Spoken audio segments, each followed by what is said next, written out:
আমি প্রিয়াঙ্কা বৈদ্য চলে এসেছি আরেকটা নতুন ভিডিও নিয়ে।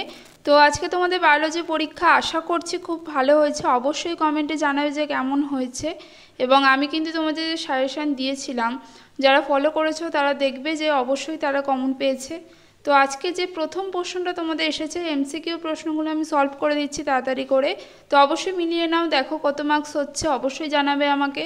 প্রথম যে প্রশ্নটা ছিল সেটার অ্যান্সার তোমরা আশা করছি পেরেছো, ঠিকঠাক দিতে পেরেছো। তো এটার অ্যান্সার তোমরা করে নাও একটু, যে প্রথম যেটা আছে জুস স্পোর, সেটা হবে হচ্ছে অপশান এ হয়ে যাবে সঠিক অ্যান্সার। তারপরে যে প্রশ্নটা রয়েছে সেটা হচ্ছে তোমাদের স্থায়ী জন্ম নিয়ন্ত্রণ পদ্ধতি। আমি আগেও কিন্তু ভাসেকটমি, টিউবেকটমি অনেকবার করে পড়িয়েছি, ঠিক আছে। তো অবশ্যই আশা করছি পেরেছো তোমরা। যে স্থায়ী জন্ম নিয়ন্ত্রণ পদ্ধতি হচ্ছে এখানে যেগুলো রয়েছে সেগুলো টিউবেকটমি হবে, ঠিক আছে। তারপরের যে প্রশ্নটা রয়েছে সেটা হচ্ছে তোমাদের ভ্রূণ প্রসব কলা যেটা রয়েছে সেটা হচ্ছে ডিপ্লয়েড প্রকৃতির হয়ে যাবে। তো অপশান বি হয়ে যাবে সঠিক অ্যান্সার, ডিপ্লয়েড। আশা করছি তোমরা ঠিক করেছো। তারপরের যে প্রশ্নটা রয়েছে সেটা বহুবার এসেছে এবং আমি বলেছিলাম এই প্রশ্নটা কিন্তু আসার সম্ভাবনা প্রচুর প্রচুর। তো যখন একাধিক ফিনোটাইপ বৈশিষ্ট্য একটিমাত্র জিন দ্বারা নিয়ন্ত্রিত হয় সেই ঘটনাকে কি বলে, সেটা অবশ্যই করে হয়ে যাবে, তোমরা পেরেছো, প্লিওট্রপি হয়ে যাবে সঠিক অ্যান্সার, ঠিক আছে। তারপরের যে প্রশ্নটা রয়েছে সেটা হচ্ছে নিচের কোন তত্ত্বটি সঠিক নয় বলেছে। তো 5 নম্বরে যে প্রশ্নটা রয়েছে সেটা দেখো, মেন্ডেলের এক সংকর জননে F2 জনুতে যে ফিনোটাইপ বৈশিষ্ট্য সেটার কিন্তু 1:2:1 নয়, তাহলে সঠিক নয় বলেছে, তাহলে অবশ্যই করে হয়ে যাবে অপশান সি হয়ে যাবে সঠিক অ্যান্সার, ঠিক আছে।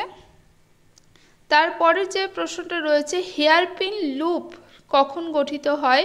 হেয়ারপিন লুপ হচ্ছে, আমি তোমাদের ট্রান্সক্রিপশন প্রসেস যখন পড়িয়েছিলাম তখন বলে দিয়েছিলাম, অবশ্যই পেরেছো, তাহলে হবে এটা হচ্ছে আরএনএ সংশ্লেষের শেষে হবে, ঠিক আছে। আশা করছি তোমাদের পরীক্ষা খুব ভালো হয়েছে, অবশ্যই জানাবে আমাকে কেমন হয়েছে। আচ্ছা, ক্লাইনফেল্টার সিনড্রোম বহুবার করিয়েছি, যে এবারের জন্য ইম্পর্টেন্ট, তোমরা খুব ভালো করে বুঝে গেছিলে, সেটা বহুবার এসেছে প্রশ্নটা। আচ্ছা, যেটা হবে সেটা হচ্ছে অপশান বি যেটা রয়েছে XXY, ঠিক আছে, সেটা হয়ে যাবে সঠিক অ্যান্সার। আচ্ছা, তারপরের যে প্রশ্নটা রয়েছে সেটা হচ্ছে BCG ভ্যাকসিন দেওয়া হয়, সেটা কিন্তু যক্ষা হবে, অপশান বি হয়ে যাবে সঠিক অ্যান্সার। এটাও আশা করছি পেরেছো তোমরা। কোশ্চেন তোমরা আগেই বলেছি যে কোশ্চেন কিন্তু অনেকটাই কমন এসেছে, আমরা যা বলেছিলাম সেটা কিন্তু তোমরা যদি ফলো করে যাও আশা করছি খুব খুব ভালো হয়েছে এক্সাম। আচ্ছা, তারপরের যেটা রয়েছে সেটা কিন্তু কোথায় তৈরি হয় বলেছে, তো এটা তোমাদের হয়ে যাবে হচ্ছে অপশান সি করবে, সেটা হচ্ছে অস্থিমজ্জা করে এসো, তাহলে কিন্তু ঠিক হবে। আচ্ছা, তারপরে যে প্রশ্নটা রয়েছে সেটা হচ্ছে কোনটি একটি প্লাজমিড বলেছে, ভেরি ইম্পর্টেন্ট প্রশ্ন, এটাও কিন্তু করিয়েছি। কী হবে বলো, এটা হবে অপশান বি হয়ে যাবে সঠিক অ্যান্সার, ঠিক আছে। PBR 322 বহুবার করিয়েছি। আচ্ছা, তারপরে যে প্রশ্নটা রয়েছে সেটা হচ্ছে ব্যাসিলাস থিউরেনজিয়েন্সিস যেটা বলেছিলাম, পতঙ্গ থাকলে দিয়ে আসবে ক্ষতিকারক পতঙ্গ, সেটাই হবে যে অপশান ডি হয়ে যাবে সঠিক অ্যান্সার।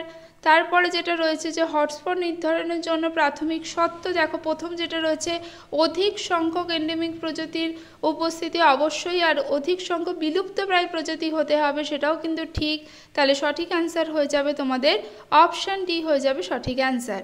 আচ্ছা, তারপরে যে প্রশ্নটা রয়েছে সেটা হচ্ছে তোমাদের এখানে প্রাথমিক শর্ত যেটা বলেছে সেটা এখানে হয়ে যাবে তোমাদের সি হয়ে যাবে সঠিক অ্যান্সার, যে হটস্পটের শর্ত, ঠিক আছে, এটা হচ্ছে হটস্পটের শর্ত, তাহলে হয়ে যাবে সি হয়ে যাবে। এবং আর একটা প্রশ্ন সেটা green house gas, very very important এবং ইজি প্রশ্ন, আশা করছি তোমরা সবাই পেরেছো, তো সেটা হয়ে যাবে যে অপশান এ হয়ে যাবে সঠিক অ্যান্সার, ঠিক আছে। তাহলে এই ছিল আজকের প্রশ্ন। এবার অবশ্যই তোমরা জানাবে কেমন হয়েছে পরীক্ষা। আজকের মতো টাটা।